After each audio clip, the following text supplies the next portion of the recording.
Welcome. My name is Caroline Kohles, and I am the Senior Director of Health and Wellness at the Marlene Meyerson JCC Manhattan. Today, we are joined on our Lunch and Learn call, a program in partnership with the Whole Being Institute, with Claudia. And today we're going to be talking about the art and science of thriving in relationships. Science tells us that strong connections are essential in order for humans to thrive, feel fulfilled, and to find joy. But the connections we make with others are only as strong as our communication skills. In this program, we'll learn how to thrive in relationships using equitable communication tools and techniques. Once we understand the science behind why our minds actually make things up, we can start to see things from another person's perspective and learn clear strategies on how to reduce conflict and strengthen our connection with others. Claudia is a personal development and relationships coach and mediator who uses compassion, insight, and straightforward communication to support her clients through change and transition. Her ability to translate scientific, proven research into practical tools, as well as to clarify complex situations and break them down into accessible steps helps her clients create the life and relationships that they most desire. And she's certified with both the International Coach Federation and Coaches Training Institute, holds a certificate in positive psychology from Whole Being, and is also trained in organizational relationship systems coaching. She's spent over the last 20 years as a leader in the health and non-for-profit sectors, and she's an engaging strategic thinker who, prior to becoming a coach, was a mediator. Right? Are you still doing mediation now, Claudia? Welcome. I am. I still do mediations, although I like more working on relationships one-on-one, but I do work with groups and couples. Awesome. And where are you calling in from? So I'm calling in from Toronto, Canada. Wow. And I was just telling Caroline that it's a great day here and that actually they just closed the restaurants and the gyms for us. So that it was like a shock of that, a little bit of going back to March, a little bit, the feeling for us this past week. I'm so sorry. I'm so sorry. I know that. Yes. We were talking about being shut in and also feeling like being stuck with people, even if we love them. So today, I think this call is going to be particularly relevant. Feel free, everybody, to wave your hand if you've had challenges in your relationships, either because you don't see people enough, right? I just had a phone call with 3 of my best buddies last night. I just called them and I said, can anyone please get on Zoom? I just miss you all so much. I can't stand it anymore.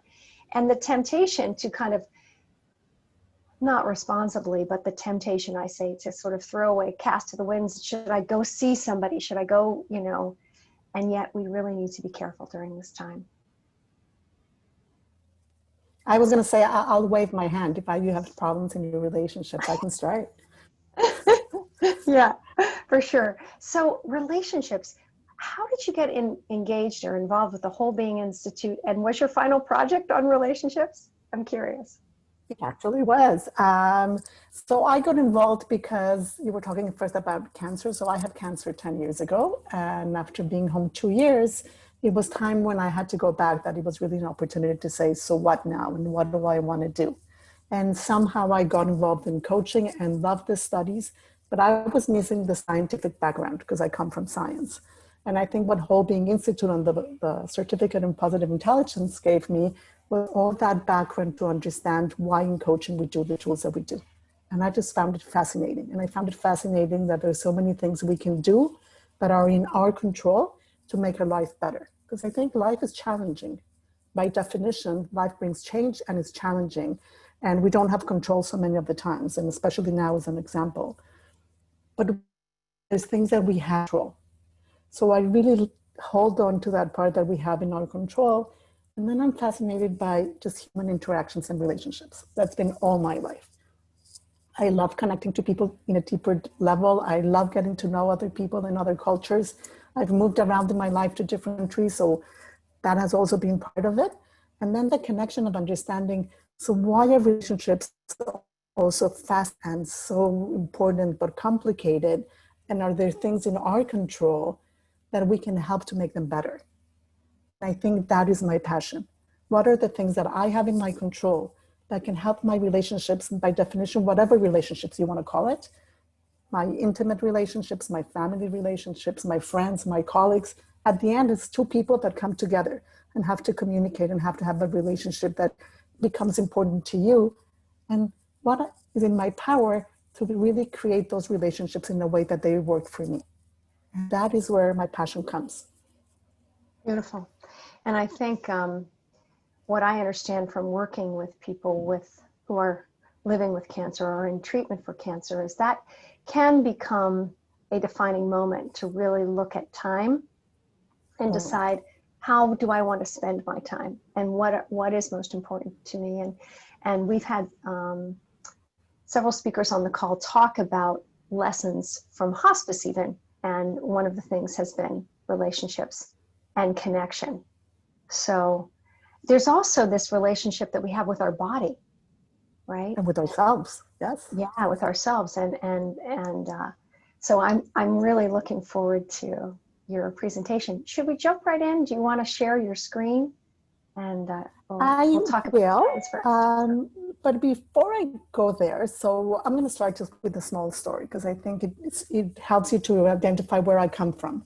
So I actually grew up in Mexico City. I moved to Israel for 15 years, and then I've been in Canada for the past 12. And my husband is on the call, but I've told him I will not follow him to any other country in the world. I'm done starting over. But since that special youth, I've always been really intrigued by relationships. And I come from one side of a family with a lot of divorces and broken marriages, but I come from one side of the family where for 4 generations, there hasn't been any divorces. And I've always been intrigued, what is the different? And what was told here that maybe I should understand, because they never said anything, but I'm imagining something was being passed from one generation to the other. So I like to tell the story. My grandmother used to give you the rings from her parents. This is 4 generations up, so that you would use it in the chuppah when you went in, and then you had to give them to her immediately after you left. And she's many years gone, but the rings are still being passed to the younger generations. So we like to joke that the rings were magic. Of course, it's not the rings. And I think I finally got it to what it is there that we were taught that has been so helpful in our relationships as we move forward. And I hope that by the end of the talk, you'll get them, and I'll put them all together for you. But what I'm going to be talking about relationships, to me, relationships is any human interaction that is important to you between you and somebody else. Some of us need a lot of relationships and they have large groups of people. Others need few people in their lives. It doesn't matter how many we need or what type they are or with whom they are. But as positive psychology will teach us, one of the things we need to have a happier and more fulfilled life is the relationships with those close to us. We really can't do life alone. We need other people in our lives. And the idea of this talk is I hope I can give you some tools that you can decide, oh, so if I change this or if I do those small changes, it can create a bigger change. Because I really believe that if one side changes, the other side gets it and starts changing again. What I'm not going to be talking about are abusive relationships. Where there's abuse, either harassment at work or abusive relationships in the personal aspect, that is not where these skills come in. There are some relationships in our lives that the best solution for them in a positive way is just to get out of there as fast as we can. So those are not the type of relationships I'm talking about. I'm not an expert on abuse or harassment I'm talking about the normal relationships that instead of just being normal or being angry or with resentment or just not really being able to thrive in them, how can we revive them? How can we create positivity and thrive, even with conflict in it, but to really make us feel that we have somebody next to us? That is what I'll be talking about. And please interrupt, put things in your chat. Caroline is going to be looking for questions. I love being asked questions in the middle of it, and I'll be happy to answer. This is really for you so that you get of it as much as possible. And sometimes, questions and conversations can really help others to relate more to what I'm talking. I tend to talk really fast, and if I do, please let me know. Just go like this and I'll slow down. It's just, I get nervous, I talk fast. So if there is something that is not clear, just let me know. Okay, saying that, I'll go and share my screen. Love technology. Wait, share screen. Oops.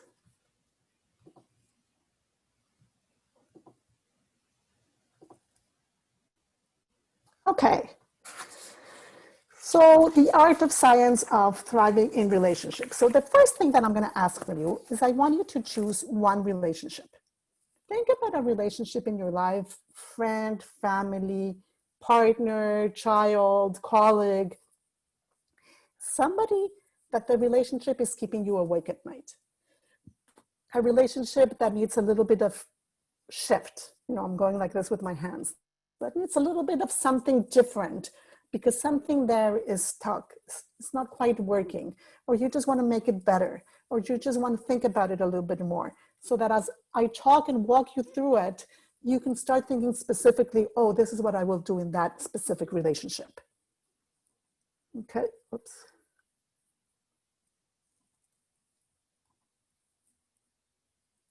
Okay. And then we're going to go through two things. I'm just going to give you like 10 minutes of the scientific background, a little bit to understand what happens when we have conversations with two people. And then I'm just going to walk you through 5 things that I chose that from my experience of the many years I've been working with people in relationships can really help change the relationship, where the emphasis is these are things in our control. Because of course we can change a relationship if I have the 2 people in front of me, or the family in front of me, or the colleagues in front of me, and we work all together.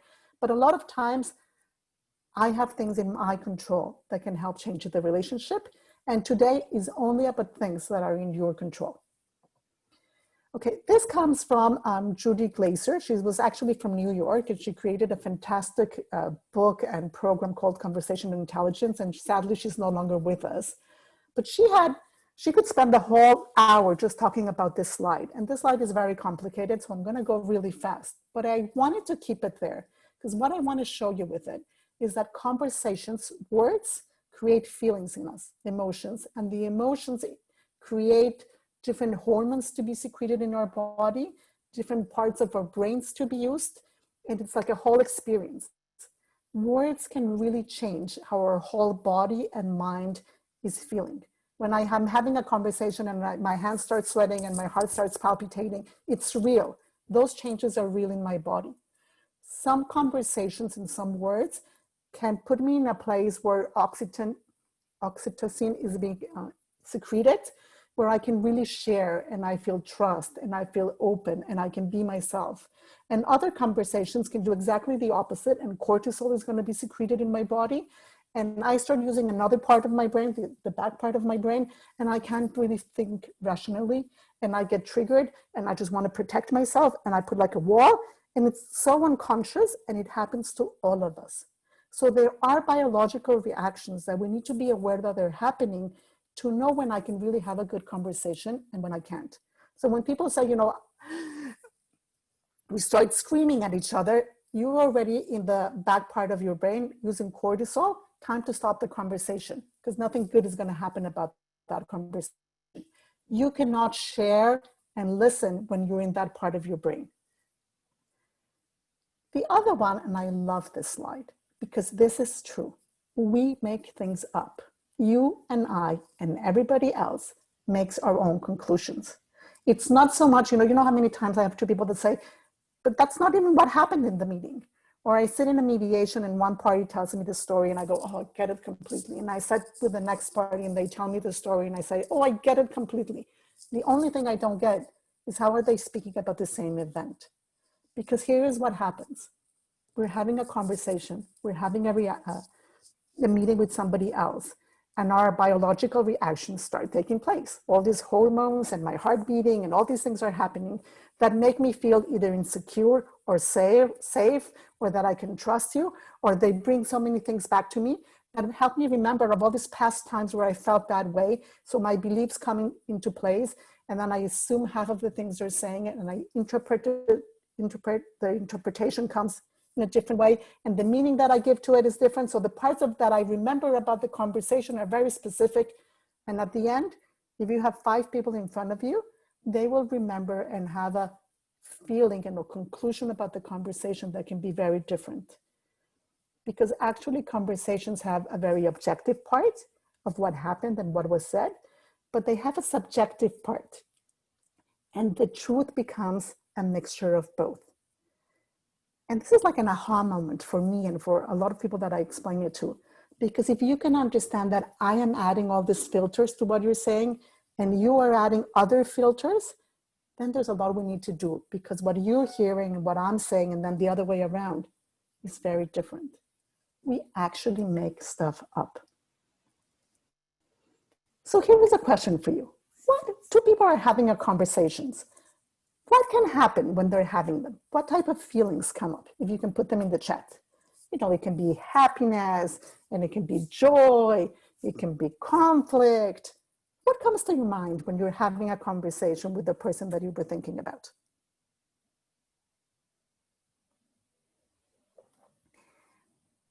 Connection, fantastic. Thank you very much. So there's connection that's going there around there. Here are some of the things that happen, okay? There can be disagreement, there can be conflict and anger and frustration and sadness, but there can also be fulfillment and communication and growth. Yeah. We're getting some connection. They are staring hard at me. Why? Be careful. Confrontation, active listening. I can have judgments, biases, my own agenda, frustration. Beautiful. Thank you so much, everyone that was writing there. And here is where I try to show you. Relationships and connections have both. Just by definition, just like, you know, I'm sure you've had talks about being human and how important it is to accept that we have good feelings and bad feelings, and we have parts of ourselves that we love and parts of ourselves that we don't like. Relationships and communication between more than two or more people have both. They are the source of fulfillment and happiness and opportunity and growth and feeling good about ourselves, but they can also bring, if they're not dealt with, a lot of frustration and anger and sadness and resentment and even loss of the relationship. So how do we get more of the fulfillment, happiness part of it? And how do we deal with that disagreement whenever it's going to happen? And that's where we're going to go into. Any questions so far? Okay, going to keep on going. So I chose these 5 things to talk about because I really believe that they're simple to implement if you're aware of them, and that they can really change how you feel in your relationships, how you react, and what happens in the relationship. So I'm going to talk about clarity, listening, assumptions, perspective, and nonverbal communication. So this is probably the most important one. And when I talk about clarity, I'm talking about 2 different parts of clarity. The first part of clarity is I first need to know myself. I need to know what I need. I need to know what's important to me. I need to be able, because if I don't have clarity with myself in my relationship with me, there is no way I can have clarity and have the other person know. And I remember this client, and she was talking about her relationship with her husband. And she said, well, I want my husband to see me more and show me more empathy. And I asked her, okay, so what behaviors would he have to do that would make you feel more seen, that he's showing you more empathy? And she said, I don't know. Well, if you don't know what behaviors would make you feel that way, how is he supposed to know? And that's where our conversation went. Because if we don't know what we need, the other person, there's absolutely no way that they can know. So the first thing that we need to do is let's start getting to know yourselves. If you haven't, do the work. Know what are your strengths? What are your values? What are your trigger points in those relationships? Because sometimes if we are aware that we're going to be triggered, we're not as triggered anymore. What do you need from that person so that you can ask them about it? Because if we know ourselves, then we can really move forward. And I love this quote. One must first learn to say the word I, because self-esteem is the disposition to experience oneself as competent to cope with the basic challenges of life and as worthy of happiness. And I really like the word about the worthy of happiness, because we will not get love and respect and whatever you want from others if we don't give it to ourselves first. If we don't think we're important enough to give it to ourselves, why will people around us give it to us? So the first relationship and the first clarity is really with us. And this is my favorite quote of all. God, grant me the serenity to accept the things I cannot change, the courage to change the things I can change, and the wisdom to know the difference. Because I need to know that there are things I can change about me, that I cannot change about me, that I cannot change about the other person, and that I cannot change about the relationship. And there are things that I can. And the important thing is to start differentiating between the difference and to start focusing on those things that I have control over. And until we know what we want to say and what we need, it's only then that we can get our message across. So, you know what? Oops, sorry. Before I go, sorry, something I want to go back. Oops. No. Okay. I want to give you an example also about external clarity. And I'm going to give you an example of me and my mom 23 years ago. So I was living in Israel at that time, and I had my first child. I had a very difficult birth, and my mom came to be with me for a month. It was really tough. My husband was traveling, and I was feeling bad, and she really had to take care of me. And I wasn't being grateful, and I wasn't being nice to her probably. And after 2 weeks, she said, I've had enough, and went back to Mexico. When she came back 2 years later for the birth of my second child, we actually had a 5-minute conversation that went like this. Look, Mom, if you're here this time, it's not about our relationship and you, it's about me and helping me. So you can know, when you're in my house, please just help. But if you need to get out of the house and go see a friend and take the day off and go for a walk and go see a movie or do anything because you're tired, also do it. That's fantastic. But when you're in my home, what I need from you this trip is to really just be there to help me. It was fantastic. We had the most amazing relationship because I was able to clarify what I needed from her, and she was able to clarify that she was too tired and she needed time for herself. And then it really worked well. So with internal clarity, start asking yourself, is whatever happening important to me? What are the values that I want to honor? How do I want to show up? What do I need the other person to understand? And when you are saying what you need to be very specific, okay? The example with my mom, I need to let my mother know that when she was there in my house at that trip, she needed to take care of me. I needed her with cooking, with cleaning, with this. I really needed her help. If it's important to you, verify that the other person understood. Remember my first slide, we make things up and it has a lot of filters. If you really want them to understand, ask them, so what did you understand? You know, did you get what I wanted to say? Because a lot of times, I will assure you, they did not. And more clarity needs to take into place. And if you're talking about something that really bothers you, talk about the problem and the behavior, not generalizing.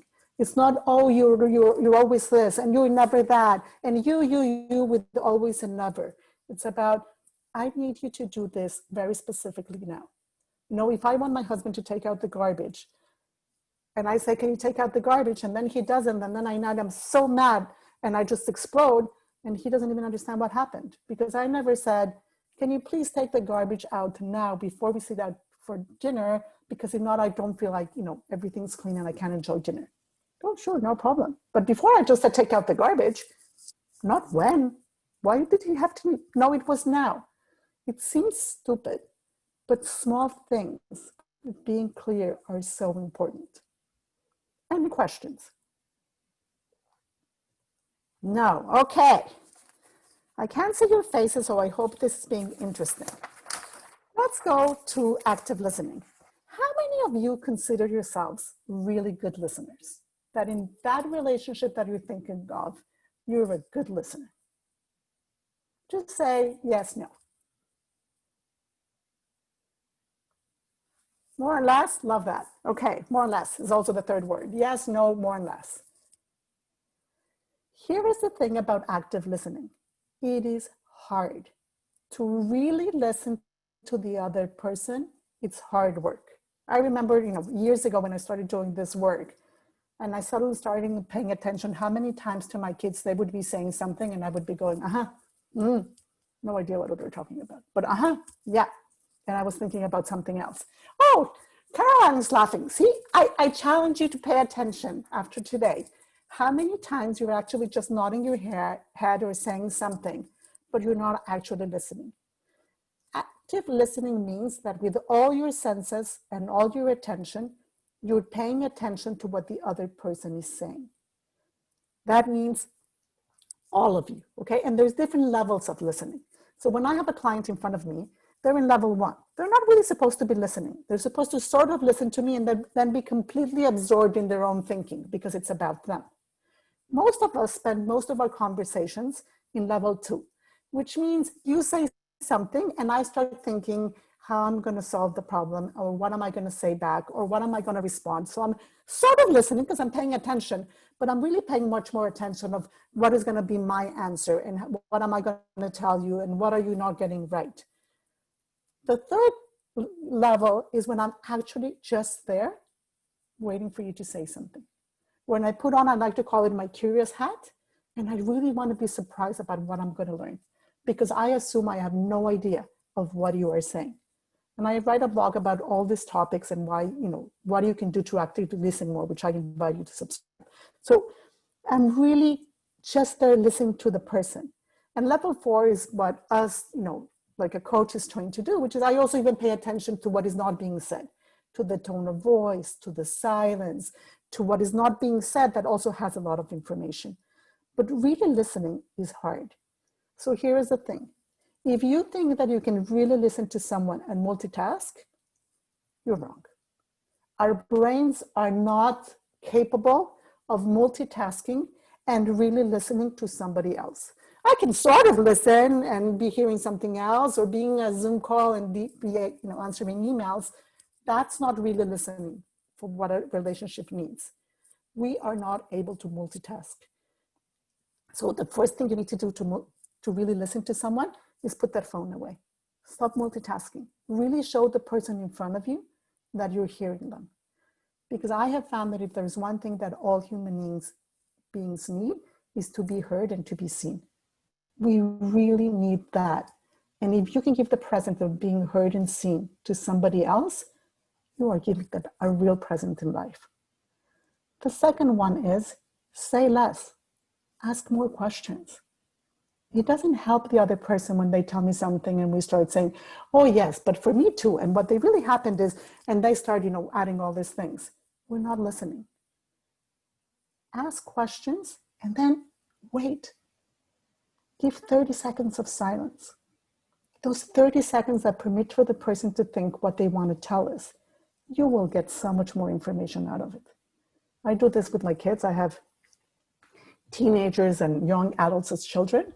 And if you ask a question and you let silence come, you get really rich information. Ask questions that you need to get an answer for. This is also a lot for colleague type of relationships. Ask questions that start with who, where, when, what, so that the person has to express more of that.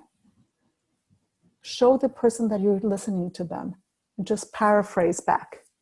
So what you're trying to tell me is this. Let me make sure I understood you. This is what you wanted me to say?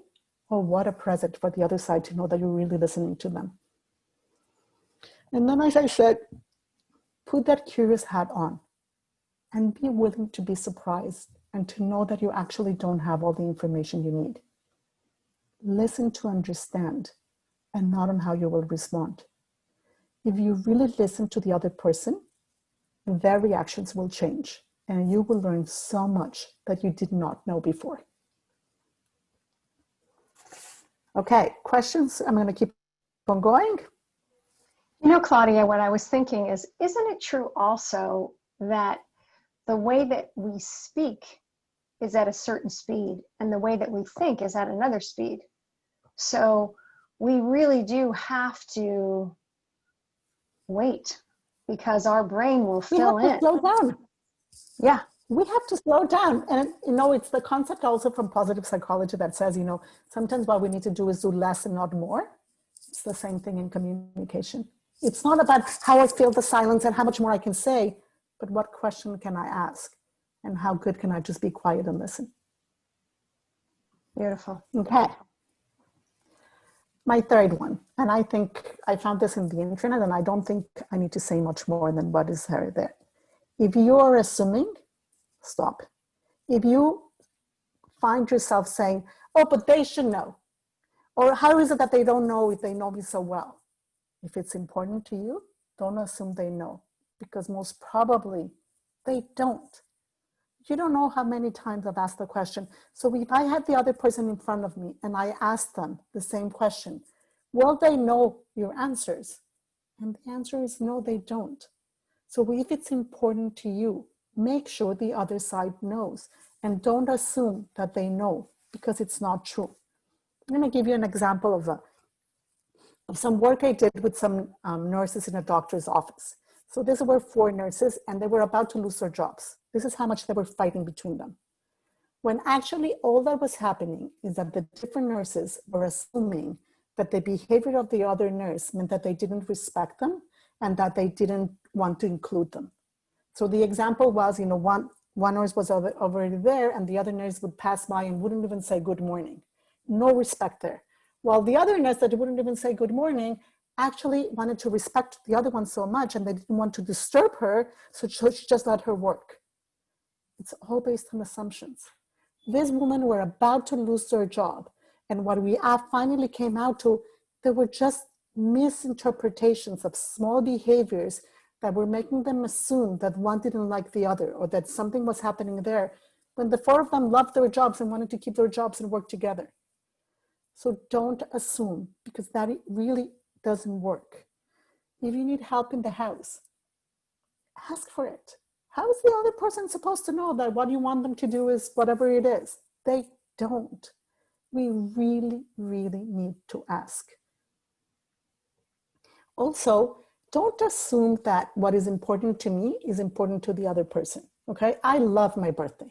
It's like, I love being the queen of the day. My husband could care less about his birthday. For 10 years, I would make a big fuss about his birthday and he could care less, so he wasn't very grateful. And he didn't do a lot of things for mine because he could care less, and I would get mad.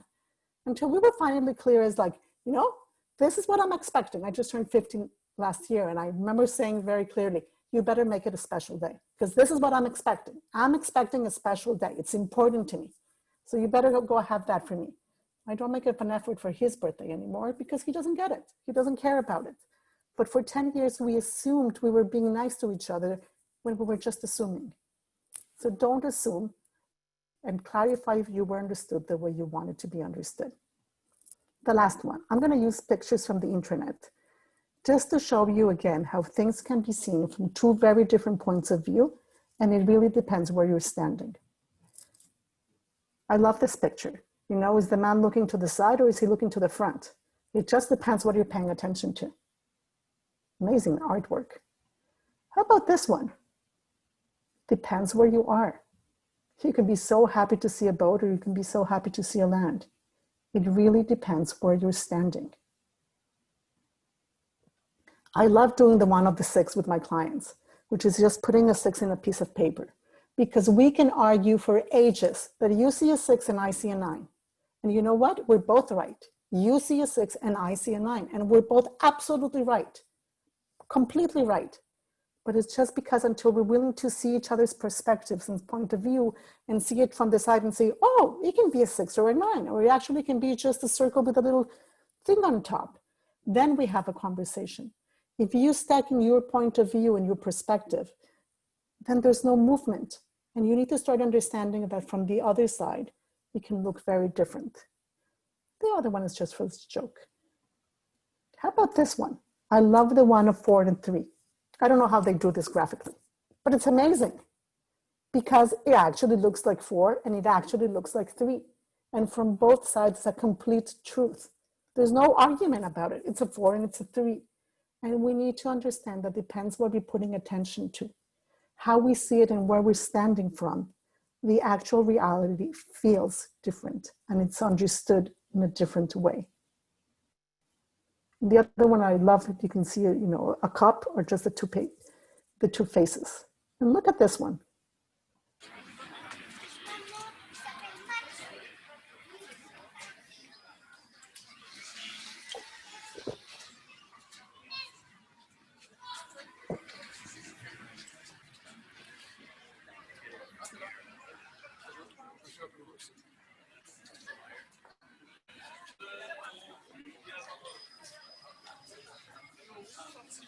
How about that? Isn't that amazing? I just found that in the internet. I give total credit to the person that did that. But it's amazing to show you that if I'm willing to move around, I can see it in another way. And if what I'm looking for is to find connection with the other person or the group of people or my family or my friends or my community, I need to be willing to move away from my position, move away from my perspective and try to see what are they seeing differently. So here is your tool. When you're in disagreement with someone or something you can't get at what they're seeing it, try to walk in the other person's shoes. Try to understand, so if I was to be that person, why are they seeing it that way? What could they be seeing? Remember that the truth is a mixture of an objective circumstance, but a subjective component. And then use the I statements, what I like to call I statements. If you start a conversation by saying, I really need this. The way I understand it is this. Anything that starts with me, what I need, what I am feeling is this. When you do that, I feel this. The other person doesn't have to go into a protective mode, using the back part of their brain and having to feel that they need to respond and take care of themselves and stop listening. By using I statements and trying to see it from another point of view, I let the guard of the other person come down so that we can have a better conversation. When we start conversations with you do this and you do that, by instinct, we're going to protect ourselves because that's our instinct. We need to protect ourselves. We need to feel safe. And if we don't, then we put up a wall and we start telling you why we need this to feel safe. But if you start sharing how you feel and how I am seeing it and the way I need it, oh, that's a different conversation. I don't feel attacked. I can have that conversation. Yes, how are we feeling so far? Yes? Okay, I can't see everybody, but I hope there's thumbs up. And then this is the last one where I'm not going to go into detail, but there's a lot of things in nonverbal communication that we need to start paying attention to. Because sometimes, I'll help people that say, oh, no, I'm okay. And their arms are crossed like this, and they're like this, and they're rolling their eyes. Or, no, I'm paying attention, and they're looking all the way to the other side. Our bodies say a lot. So even if you're not saying it in words, you are communicating. Your tone of voice says a lot. I can call excitement, I can show anger just in my tone of voice. And now if you add the modern technology, oh my goodness, should it have been 5 exclamation marks in my message or 10 or how I read it? I remember I had a difficult conversation with a colleague not so long ago. And then she sent me an email and I immediately added all my emotions about that difficult conversation. And I thought, she's being so aggressive. I'm gonna answer back. And then I took a step back. And I went to my husband and I said, isn't she being aggressive? And he read the email and said, nope, she's just clarifying some things and asking for something. And then I took 24 hours before I responded.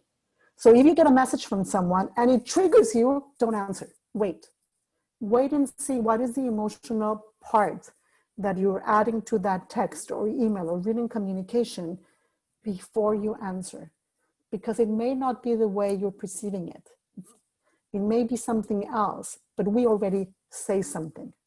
So be very careful with written communication. Be very careful with your tone of voice, with your physical environment. That is also part of communication.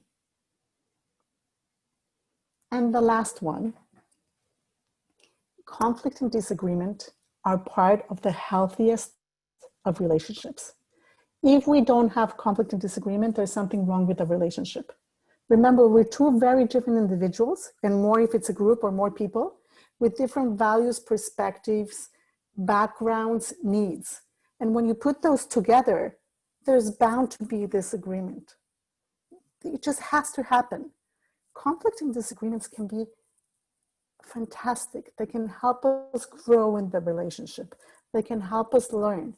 I had a client that I worked with her one-on-one, and she had a lot of difficult conversations with her kids during the summer, like really hard ones. But she was able to cry and she was able to say what she needed, and she had to hear some really hard things. Her relationship is completely in a different place because she could finally understand what her kids wanted from her, and her kids could finally understand what she needed, and she understood who she needed to be. And that wouldn't have happened if she wasn't willing to deal with conflict and disagreement. Conflict and disagreement are uncomfortable by nature. They're difficult.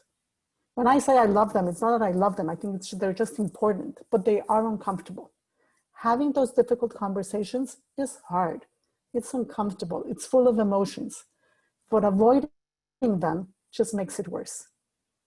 So I'm not saying about every conflict and disagreement have all these incredible conversations, because a lot of them I just need to let them go. I just need to shake them off and say, forget it, not important, keep on going. But for those that are really important to you and that keep you up at night, or day later you keep on thinking about them, you need to learn, and I'm happy to come back and give another talk about how to deal with conflict. We need to learn how to deal with conflict and disagreement in a positive way, because throwing it under the rug is not a solution. It will come back. It's like a snowball, something small.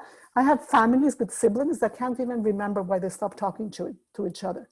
It was something small that could have been done easily, something about it, but because it was left undone, it got out of hand. Okay, I did a bar mitzvah for my kids some years ago, and I forgot to give an aliyah to my sister-in-law. I really forgot, okay?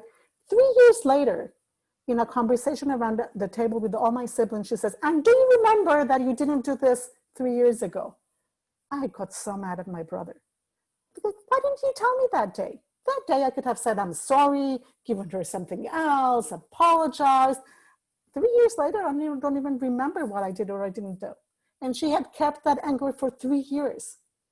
If we had talked and talked about it that moment, a solution could have been found. I had no idea what she was talking about, and she kept it for 3 years. I really got mad at my brother. Why didn't you have the confidence just to come and tell me? I could have done something about it. So don't be scared.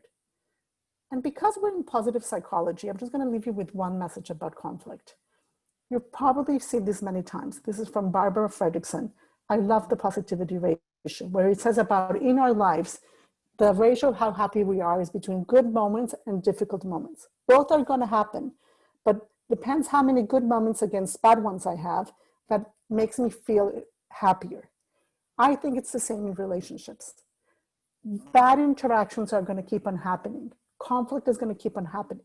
So I invite you in those relationships you've been thinking about, make sure that you bring some moments of happiness, that you say good morning in a nice way, that you call them and tell them why you appreciate them, that you do something that will help you have more good interactions, because it only takes adding a little good interactions to shift this ratio of how our relationships feel.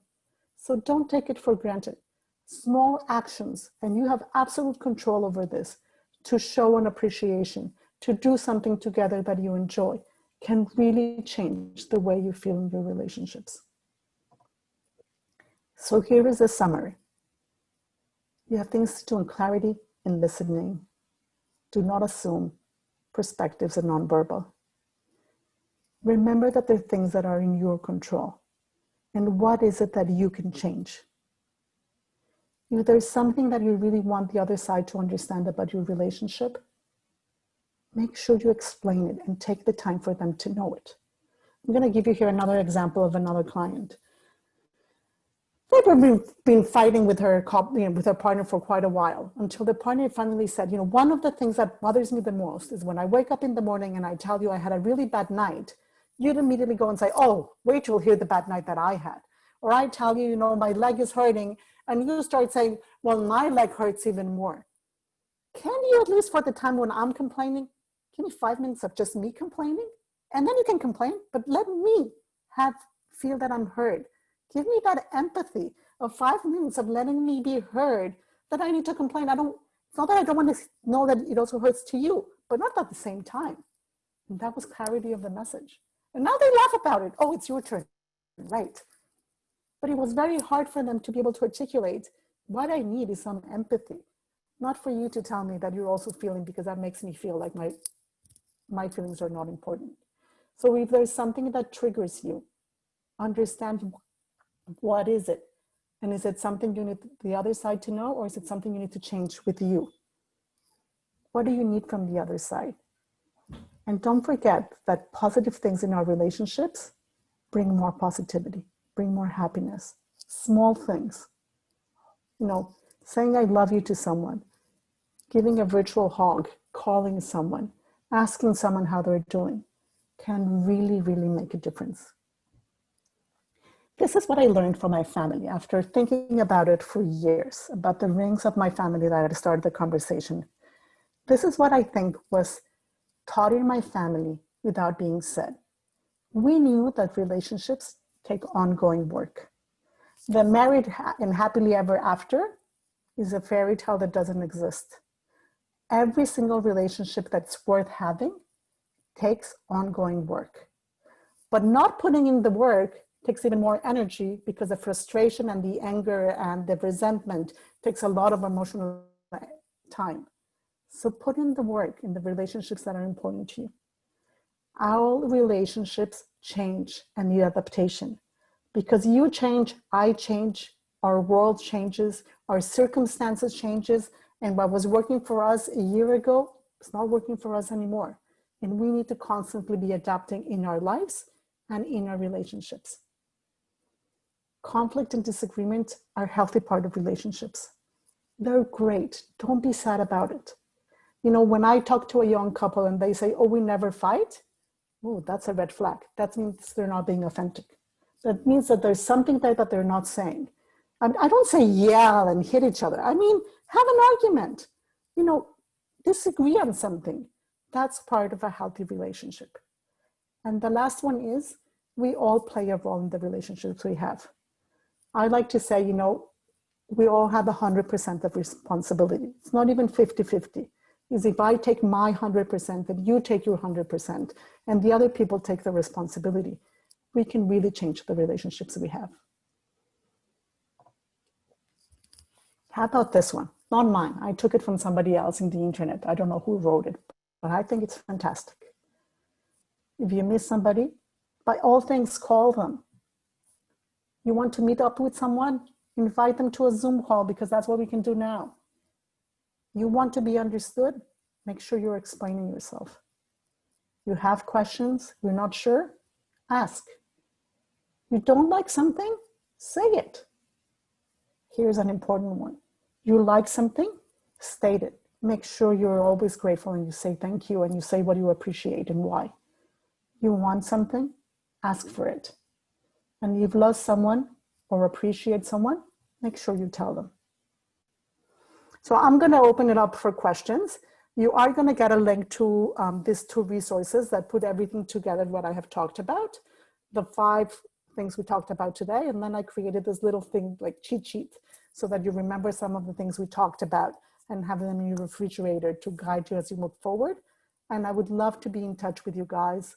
I have a Facebook group and an Instagram, and I have a blog, and I love writing on the topic of relationships and positive psychology, relationship with us and others. And I really invite you to be in touch with me and ask me more questions. And maybe, Caroline, we want to open it up for questions, comments. I have quite a few for you. Well, you didn't interrupt me, so I just kept it going. No, I didn't want to. You know, I was practicing my listening.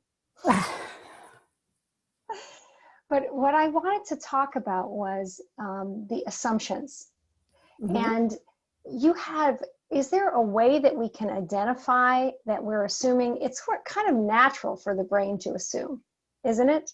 It's one of the ways that we sort of, make things easier so that we can go on to other things. So if we have that, if we know that our brain sort of naturally does that, what are some of the things that we can say that, oh yeah, I'm assuming that, not just, oh, I assumed that, you know what I mean? Are there things that were catchphrases or things that we can think and that we can be aware of? So here a few things come to mind. If you're assuming small things, by all means, I'm not talking about this has to be in all our conversations. You know, some of our conversations have to be fun and we have to joke around. That's why I put myself with a smiley face because, you know, fun and jokes and making fun of ourselves and the relationships are part of life and a part of relationships. So for the small things, it doesn't really matter. But if you find yourself saying, how is it that they don't know? Oh, come on, they should know by now. Can't be that they haven't gotten it. You're assuming. If those are the thoughts that come into your mind, You're assuming, and the other person probably has no clue that you're feeling that way. So that would be one. And the other one would probably be if there's something that repeats itself and it's triggering for you over and over and over again, there is a mixture of misunderstanding and assumptions going on. And it's time to understand, why do I get triggered? Let me give you I have a friend that always says the word obvious. What do you mean obvious? If I ask you a question, it's because it's not obvious. And it triggers me. It really triggers me until I finally understood it wasn't only with me. That's her way of saying, of course. She just uses the word obvious instead of course. And now every time she says obvious, I just go, of course. It doesn't trigger me anymore. I was assuming something, if that's an example that can be used. Yeah, no, that's helpful. I think that is really helpful. Also, I think we're talking about vulnerability too. In conversation, if we're going to both ask for what we need and not assume, there's going to be an expectation that that person might say, well, you know what, I actually can't do that. Right? I can't Absolutely be there for you every single moment, or call you 3 times a day, or do you know what I mean? And then there's, what do we do in that situation? Because then we're going to have to figure out, if we still have that need, how we're going to get that from other people or fulfill that need ourselves. So I heard 2 questions. So one is about vulnerability. You probably all know about Brené Brown. I love her work because I actually think that being vulnerable with the right people, I'm not saying with everybody open up and be vulnerable, of course not, but with the people that are important to you, it shows that you're willing to put yourself there. And that means that you are going to be able to show up, and it's important. But the other one is, when you ask for something, by all means, you may get the answer of no, but at least you know where you stand. I remember a client that we prepared her for a conversation with her boss, and she came back and said, he said no to all my asks. And I went, fantastic conversation. And she looked at me like, you're crazy. What do you mean fantastic conversation? I said, well, at least you have your answers. You know where you stand. You know what you can get from them, and you know what you were not going to get. And now it's up to you to decide what is your choice. But if you're just assuming they're going to say yes when the answer is still going to be no, that puts you even in a more vulnerable place of getting even more upset. So expect no's. Yes, when you ask, you will get no.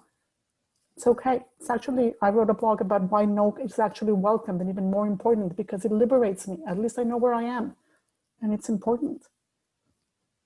Beautiful. Any other questions? Yeah.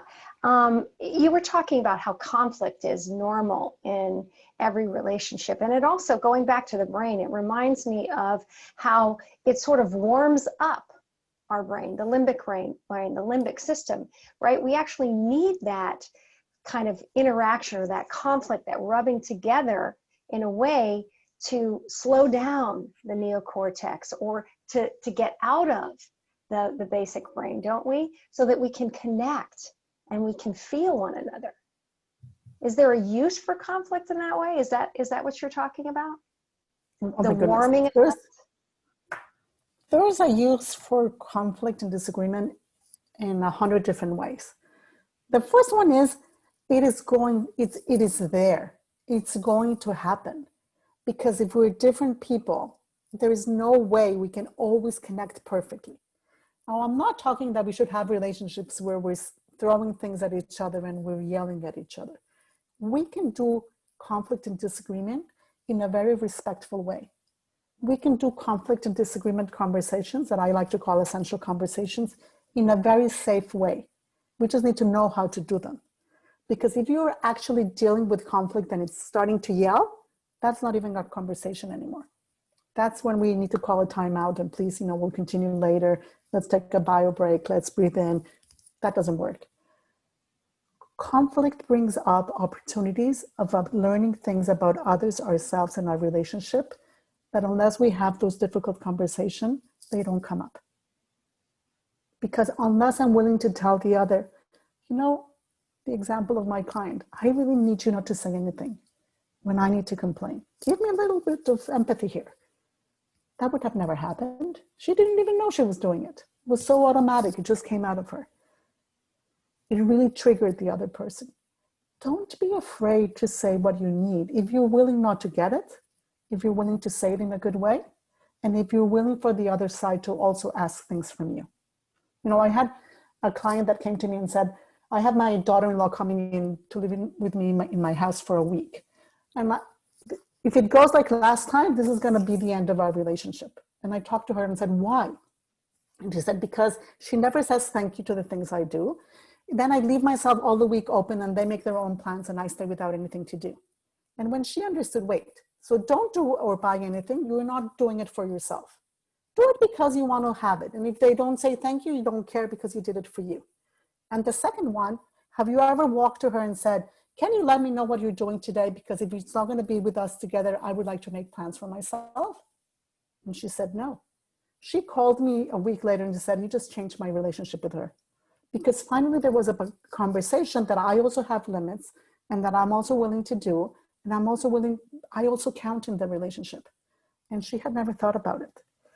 That was conflict that was dealt in a positive way in a short little conversation. Doesn't always have to be big. I don't know if I answered your question. I may Yes, have you derailed did. a And little I bit. think you're talking about authenticity, Yes.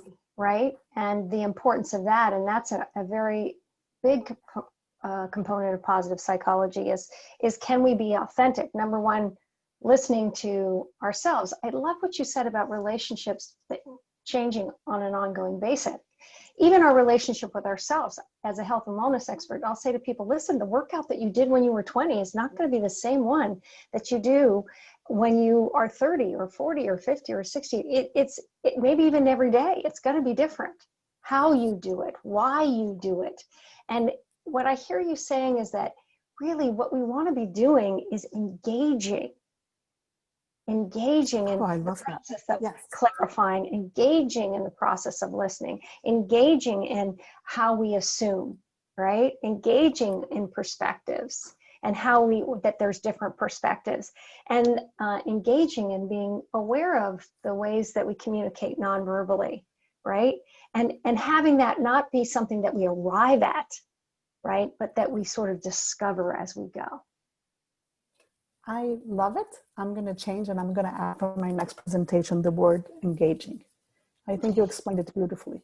What I'm asking you is not to be scared of it, but to engage in these differences and to engage and decide that I have more control over them and I can do something about it in all the different areas because I can engage with it because I don't have to be scared of it.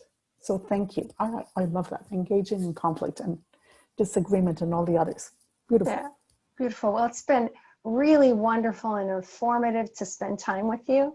Claudia, I thank you so much. And thank you everyone for joining our calls every week on Tuesday and Thursday. Next week, Dr. Sherry is going to be talking more about the brain and technology.